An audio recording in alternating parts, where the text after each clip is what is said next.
Рахмет. 5000-ді сіздер кіммен талдадыңыздар? Мен көп адам талдадық. Ағай алдында бірінші талдағанымыз солымыз. Бәріміз отырып. Сөйттік па? Алдыңғытта да өттік, иә. Жоқ. Біз оны талдадық па, сіздер өздеріңіз ғана қалай еді? Талдадық. Жоқ, бәріміз бірге талдадық. 30-ға дейін ба? Иә.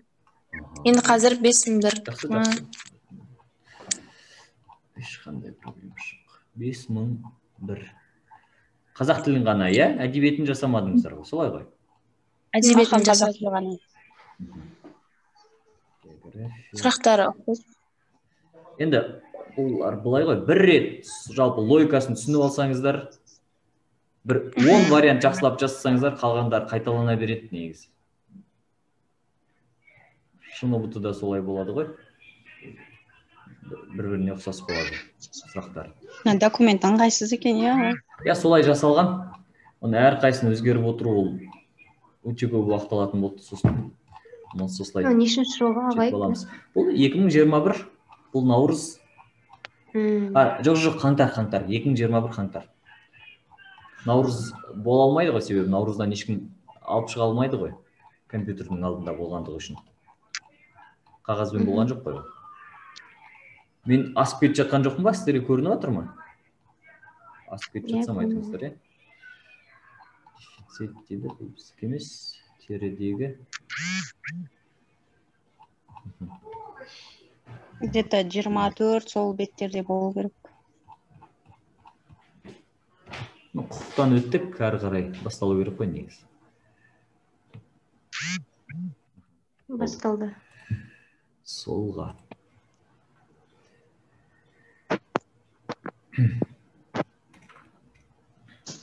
Бастай ғой.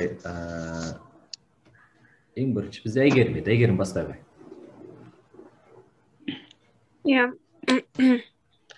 Қазір. Кіретін қатары бұл тарих, мәдениет. Неге? Неге кірме? Деп ойладым. Өйткені басқа елден кірген сөздер ғой, мәдениет мысалы.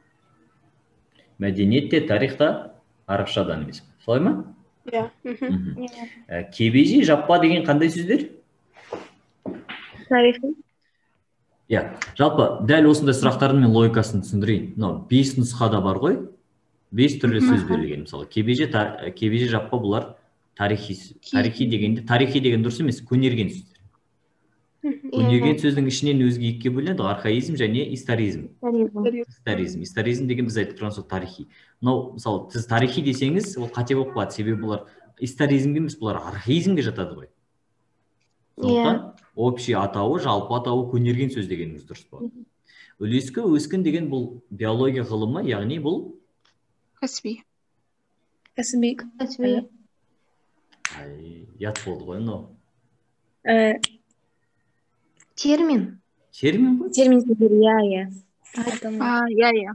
Саяжай, үн қағаз. Бұлар ше?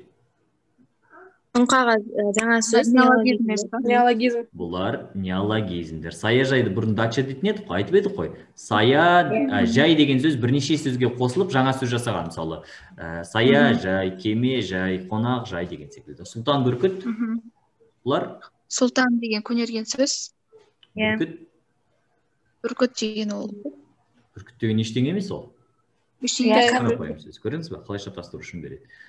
Демек, біздің жауабымыз дұрыс айтады. Болады. Роза екіні қарай қой. Неологизм сөздер қатарын көрсетіңіз. Д болады. Кеден, жол серік. Неологизмдер.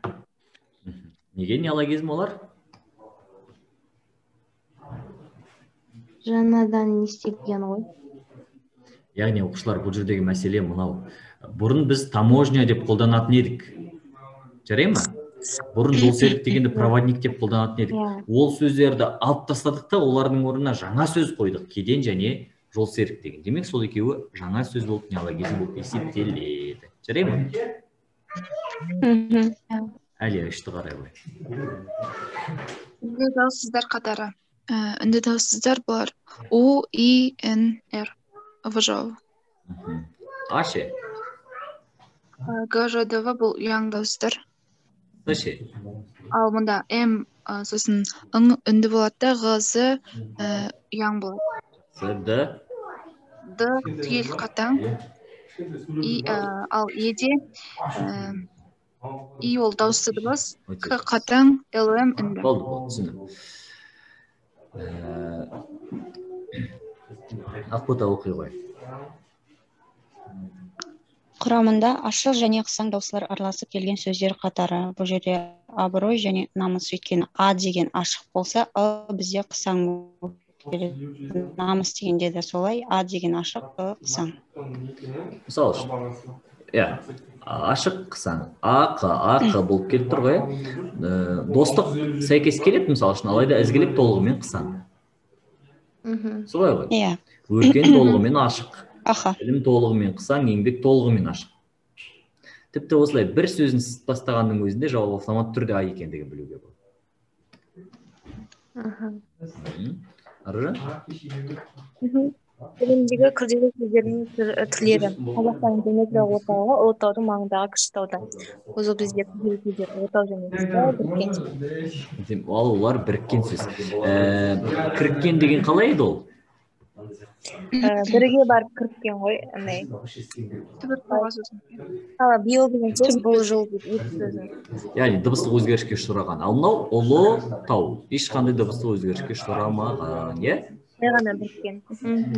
Жақсы. 6. Әйгерім. Так. Туынды етістіктер қатары. Туынды етістіктер қатары мен ойладым.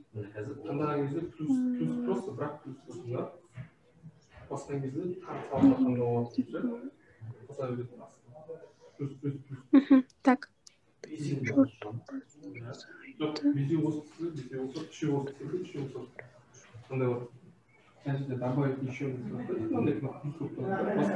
Ағай кешікті, қысқарды, азайды, түнеді. Не болады? Неге? Кеш, қысқа, аз, түн. Бұрын олар басқа сөздер болған, жұрна жалғану арқылы туынды етістікке айналғандар, иә? Неге мысалы үшін сыны біз туынды етістік демейміз? Сол жорту болып кетті ғой? Сөз тудырушы және сөз түрлендіруші бар ғой. Бұл сөз түрлендіріп тұр. Жоқ, олай деуге болмайды. Жорту, не ғой? Көру, тұйық. Тұйық етістік. Тұйық етістік. Яғни етістікке етістіктің жұрна жалғанса ол туынды жасамайды ғой? Иә, айттым.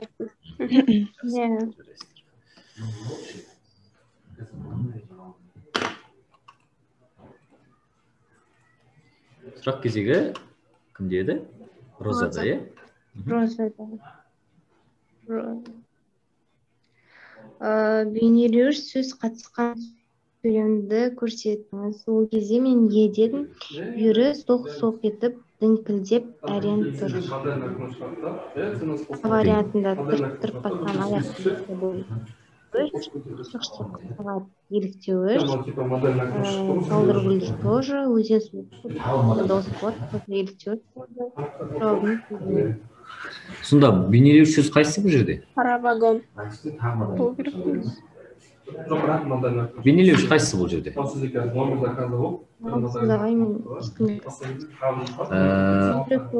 Бейнелеуіш қайсысы бұл жерде деп жатыр?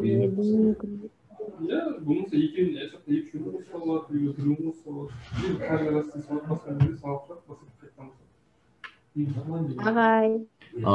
Жетідегі бейнелеуіш қайсысы деп сұрап жатырмын. Естіліп жатыр ма мен даусым? Бейнелеуіш қайсысы енді? Бейнелеуіш бар дедіңіздер ғой. Қай сөз? Діңкелеп деген етістік қой ол. Аға, қара вагон бейнелеп тұр ғой вагонда. Жоқ, ен айтады. Дауысы ғой салдыргүлдір. Соқ-соқ деген бейнелеуіш сөз. Қара вагонды қайдан көріп тұрсыздар ма? Қара вагонды көріп тұрған жоқпын. Міне тұрған ғой. Қара вагон деген сын есім ғой, құдай-ау. Қандай вагон? Салдыргүлдір деген ол. Есім салдыргүлдір. Еліктеуіш. Салдыргүлдір. бүйірі солқ-солқ етіп келе берген тұр. Сол ағай солқ-солқ етіп. Солқ қой бейнелеуіш. Солқ деген дыбыс емес қой ол. Қараңыз, тырп-тырп, шық-шық, салдыр Мен күлдір. дауыс естіп жатырмын. Бұлардың барлығы дыбыстар. Соқ-соқ деген. Солқ ол бейне. Ол бейнелеу. Тіпті ажыратамайтын болса, сөйлем мағынасына қарай не істеуге болады ғой. 8. Мен дауысын естіп жатырмын. Жинақтық есімнің жинақтары. Жинақтық есім жинақтары бұлар. Ау, еу, а болады. Қаншаға дейін еді? Қаншаға дейін? 6, 7, 7-ге дейін. Енді тоқтаңыз. Осы сөзде қандай ықпал бар? 7 еу. Кейін ықпал бар. Себебі Еу жалғанып өтіп болған. 7 қосылған еу болған кезде, мұнау түсіріп жібергенде 7 еу болып кеткен. Демек, бұл жерде ықпал кейінге қарай жүріп жатыр, кейін ықпал бар дейміз. Бәрімізге түсінікті ғой? Иә? Жақсы. 9. Ақбота. Шамал түсіресіз ба ағай? Түсті ғой. 9. Бастауышқа тән белгі. Бұл жерде енді болады. Атау тұлғада тұрып сөйлемдегі негізгі ойдың иесі болады. Негізгі ойдың иесі. Ойды тиянақтайтын болса? Ол баяндауыш. Баяндауыш.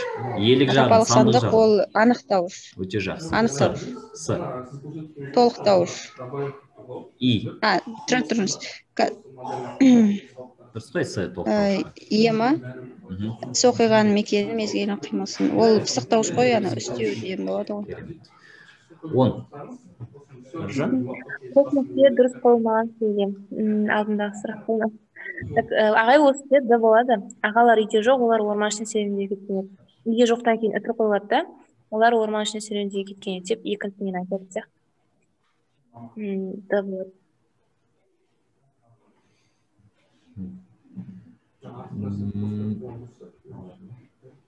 Неге дұрыс қойылмаған сонда? Үйде жоқтан кейін қойылады.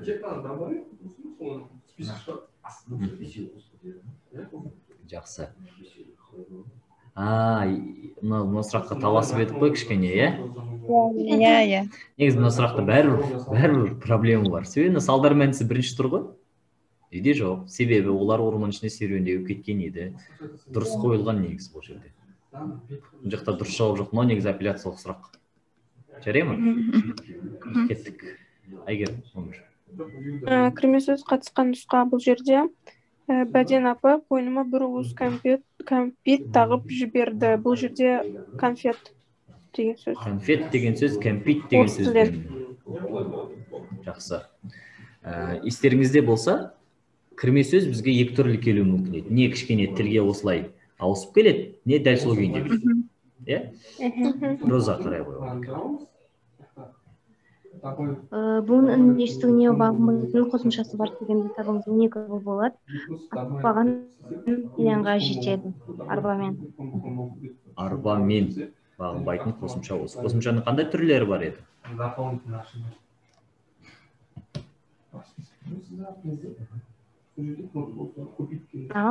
Қосымшаның қандай түрлері бар? Маған естілмей қалды. Қосымшаның қандай түрлері бар? Нікі бар, офек бар. Жоқ, жалпы қосымшаның өзі қандай түрлерге бөлінетін еді? Бағынатын, бағынбайтын болып па? Жоқ, ол буындестігіне байланысты емес, жалпы. Қосымша қандай түрлері бар? Жалғау. О, демек қанша түрі бар? 2. Осыны сұрақ. Жақсы, келесі. Бізде Әлия ме еді?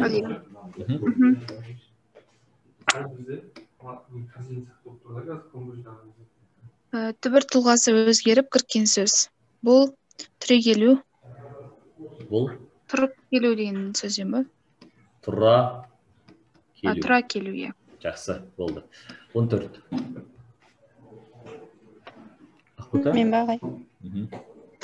Қатыстық сын есімді сөйлем бұл жерде сапалы қайырлы еңбек қана адамды бақытқа кенелтеді деді.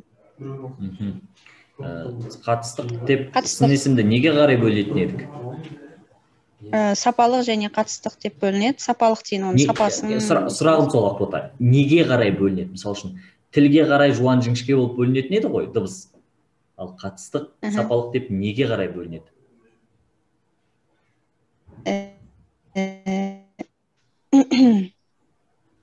Неге қарай?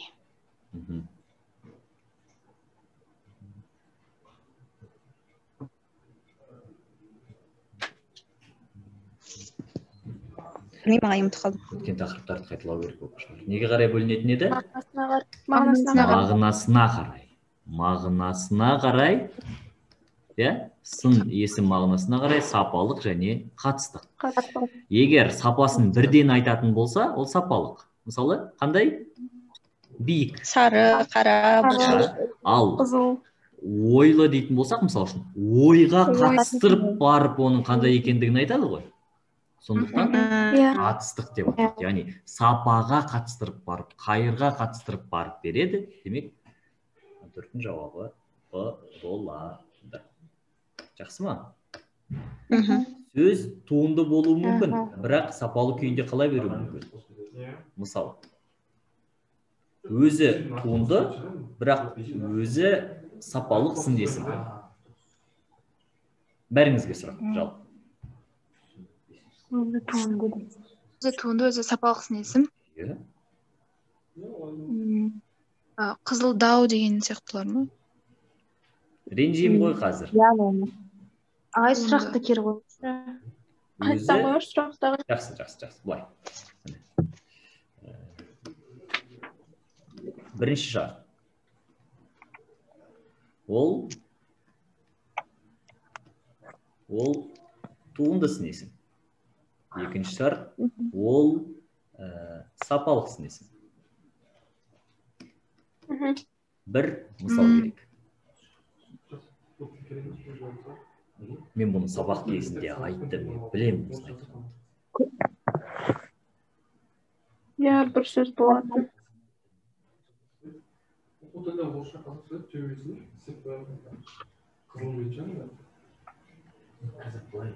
Қара торы десе. Жақсы, неге олай дедіңіз әле? Қара торы деген ол сапалық, сосын екі түбірден біріккен ба? Өте жақсы. Дұрыс қой? Қара торы сапаны білдіреді ғой. Ешқандай басқа сөздің қатысуынан жасалмаған ғой. Бірақ қара торы деген сапалық болғанымен изначально бұрыннан бастап бар сөз емес қой, ол қара және торы деген екі сөздің бірігуінен жасалған ғой. Иә. Дұрыс қой. Немесе, мысалы үшін қараңыздар, үп үлкен. Иә? Үп үлкен деген сөз болған жоқ, басында тек қана үлкен ғана болды. Оны күшейтпелі шыраймен үп үлкен деп біз туынды жасадық. Және үп үлкен деген сөз ол сапасын білдіреді, қандай да бір не қатыстылығын емес, демек өзі туынды, өзі сапалық болады. Жарай ма? Бұл маңызды. Мен бұны не үшін сабақ кезінде айттым? Себебі біздің мектептен қалып қойған мұндай бір стереотипіміз бар. Сөз туынды болса, барлығы қатыстық деп. Ол олай емес. Жарай ма? Жақсы, 15 бізде Аружан беді? Иә, мен. Құптырмасыңыз қатысқан сөйлем. Бұл бізде екі жауабы. Олай болса, добрыймен қандай байланысы бар? Олай болса. Олай болса. Демек, олай болса бұл жерде қыстырма сөз ол ненің түрі болып есептелетін еді? Қыстырма сөз ненің түрі болып есептелетін еді? Менің оқшау сөз. Оқшау сөз, өте жақсы. 16 әйгер.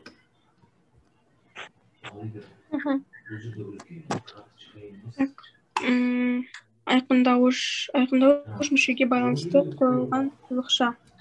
Бұл жерде біреудің бағалы жағын көре алмау, біреудің жетістігін шүкеу, бармағын тістеу, асқынған ауру болуы мүмкін. Мүмкін, бәрі мүмкін. Қалың көпшілік, арбалар да, солдаттар да, жаяулар да соның соңынан шұбап барады. Бұл мүмкін. Осы деп ойлаймын негізі. Ама емі. Сияқты ағай. Неге емес? Өйткені ол түсіндіріп тұр ғой, осылар асқынған ауру деп. Осылар, мыналардың барлығы не жалпылауыш мүшеде бастауыш болады. Ал мынау ауру, ол баяндауыш. Ал мына жерде неге сызықша қойылып тұр бірақ? Айқындап тұр ғой. Айқындауыш мүшеге обычно үтір қойылады ғой. Бастауыш пен баяндауышты бөліп тұрған сызықша ғой. Бірыңғай мүшеден ажырату үшін. Бастауыш баяндауыш емес па? Жоқ, бірыңғай мүше болады. Яғни қалың көпшілік дейді, соны айқындап тұр ғой, ол арбалылар, салттылар деп. Екі жағынан қойылған ғой. Мысалы, екі түр қойылатын сияқты ше. Екі жақтан қойылған. Мен түсініп тұрмын бәрі. Бірақ неге үтір емес? Неге сызықша қойылған именно деп сұрап тұрғанымыз сол ғой. Оған Әлия дұрыс жауап берді. Себебі мынаның барлығы бірыңғай мүше ғой. Мына жерге де біз үтір қоятын болсақ деп кеше ғана айтып едік қой. Мына түсініксіз болып кетеді. Сол үшін қалың көпшілік деп біздің айқындаушы мүшеміз бірыңғай мүшеден болғандықтан екі жағына сызықша қойылған. Жақсы. Біз бәріміз бірге жазсақ, осы 45-тен 45 аламыз екі пәннен. 17. Әлия емес па? Роза ма? Роза емес па? Жаңа Айгерім оқыды ма? Онда Роза ғой. Роза оқи ғой. Тіл терминдер қатысқан сөйлем. Сауда ойын-сауық кешендері әр отбасының сүйікті демалыс орны болады. Жалпы төл термин дегеніміз не ағай, соны түсінбедім. Термин деген не жалпы өзі? Бір ғылымның сөзі. Дұрыс па? Төл деген сөз қазақша сөз деген сөз. Мына жерде қандай термин бар? Жарайды, жауап Б деді. Сіз оны қайдан білесіз Б екендігін? Жауабын қайдан білдіңіз Б екендігін?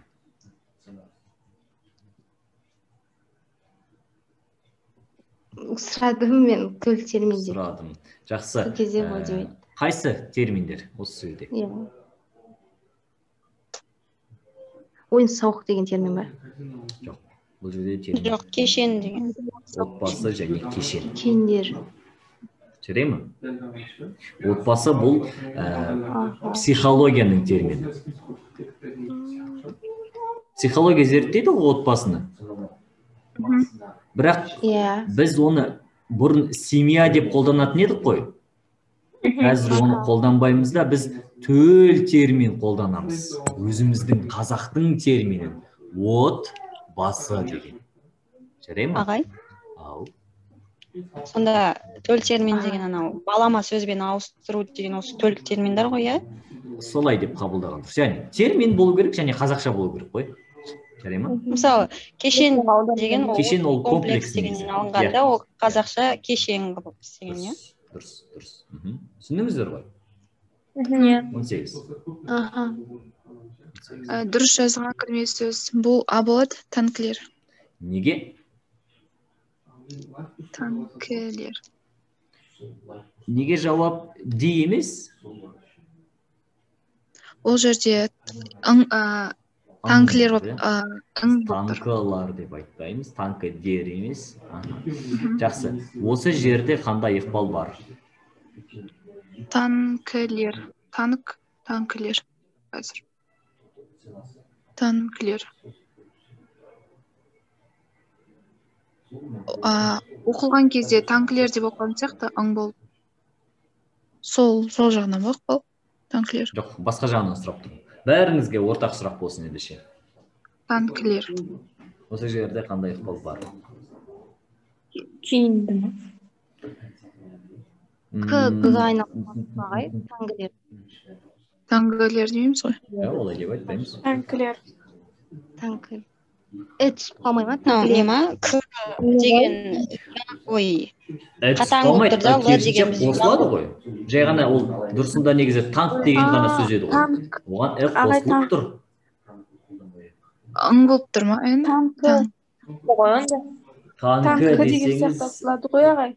Жарайды, жақсы. Ол жерде кейін ықпал бар. Жақсы. Одан бөлек тағы бір ықпал бар бұл жерде. Мен оны сабақ кезінде айттым. Үнемі ықпал бар деген сөз, үнемі бір нәрсе өзгеріп кетеді деген сөз емес деп айттым. Және соны сұрап тұрмын қазір.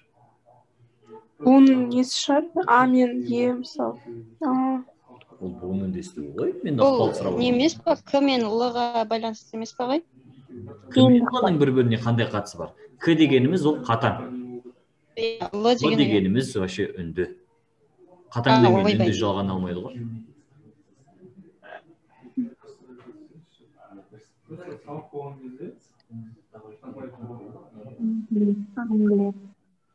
Тоғыз болды.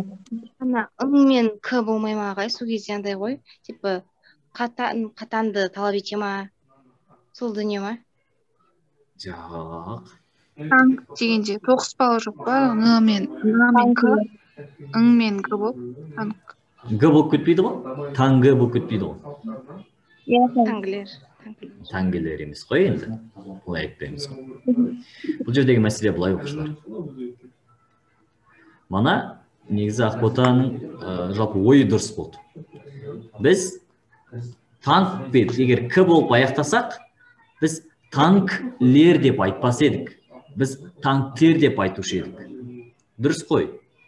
Біз оған жалғағаннан кейін біз лер жалғаймыз. То есть, яғни мына лердің пайда болуына мына алға қарай ықпал жасап тұр ғой. Демек, бұл жерде қандай ықпал бар? Ілгерінде. Ілгерінде. Мұнау бұлай қарай жүріп жатыр ғой. Мұнау бұлай қарай жүріп жатыр. Ілгерінде, себебі мұнау барып, мұнан таңдап алып тұр ғой. Біз мысалы себебі танкі дер деп айтпаймыз ғой. Айтпесе, лерне, дерне екеуі де бірдей. Біз именно лерді таңдаймыз себебі дауысты дыбыстан кейін лар, лер келеді. Түсініңіздер ме? Байқамаймыз, бірақ өте маңызды.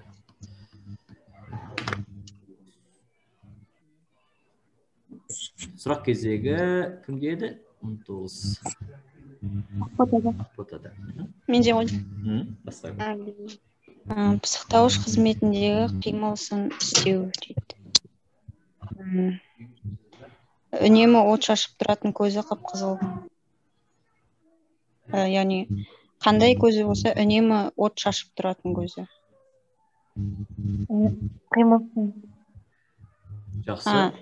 Енді, қимылсын істеу емес қой ол, біріншіден. Екіншіден ол пысықтауыш болып тұрған жоқ қой. Көзі, қандай көзі? Үнемі от шашып тұратын, екі шартқа да сәйкес келмейді. Анықтауыш. Асан екеуміз ақырын әңгімелесіп келеміз. Асан екеуміз ақырын. Не, қалай?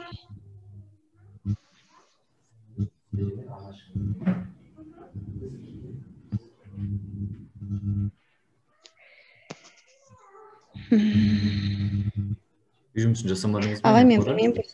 Жоқ, не деген тақырыпқа әлі тоқталған жоқ. Жауап Б болады, себебі қалай ақырын деген қимылсын істеу бірінші шартқа сәйкес, және ол бұл жағдайда пысықтауыш болып тұр.